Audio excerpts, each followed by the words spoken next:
Okay, so we have a slight disagreement on the switching strategy if you're going to win half the time expected or more. What do you think that it is? I think that it'll be more than half the time you'll win. I think it'll be 2/3. 2/3. Okay.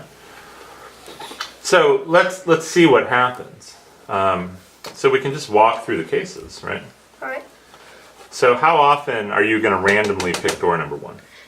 1/3 of the time. Okay. And let's analyze the switching strategy. So a third of the time. So when the prize is behind door number 1, a third of the time you pick door number 1. And then a third of the time you're gonna lose by picking door number 1. So you lose. A third lose That when you pick door number 1. That would mean 2/3 win because there's no other scenario. Ah. You either lose or you win. Right, so a third of the time you lose. Well, we do have to see what happens here. What happens if I pick here in the switching strategy, door number 2? Well, you win So because the person in Monty Hall reveals that. That's 1/3 win. And what about this door? also 1/3 Also win. win. Okay, so how often do you win? So you win 2/3 of the time. And this is going to be true if I move the. Why doesn't it matter which Well, there's door still the a prize 1/3 is? chance of picking. Okay. Good one. So whatever situation we're in, there's actually still a third of a chance. Yeah. So in the switching strategy, when do you lose? You lose when you originally start on the good prize. Right. The only way to lose in the switching strategy is when you start on the good prize. Yeah. And when do you win? And you start on a bad prize. Okay.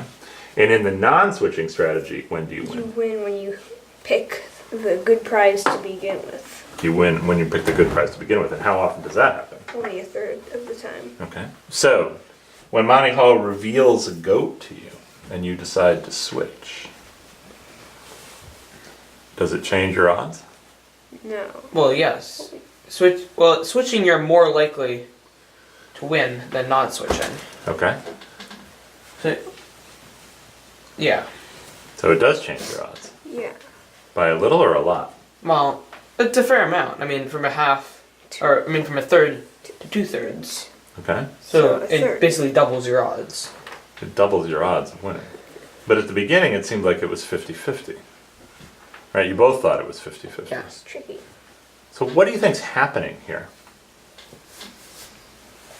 You went from winning a third of the time to winning 2/3 of the time. Why? Why do you think something had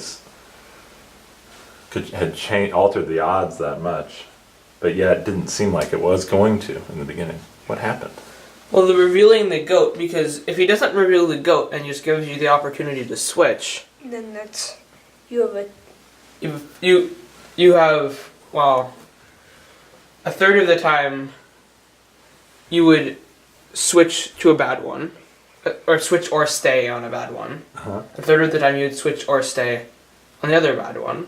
A third of the time you would switch or stay to the good one. Okay, so if following a selection you get no information, he just says, "Hey, do you want to switch?" You'd still only win a third of the time. Yeah, but it's because he gives you, because you know where, if he removes this, you know where to switch to. You only have one option to switch to. Okay, but there's two things, so it still seems like it would be 50-50.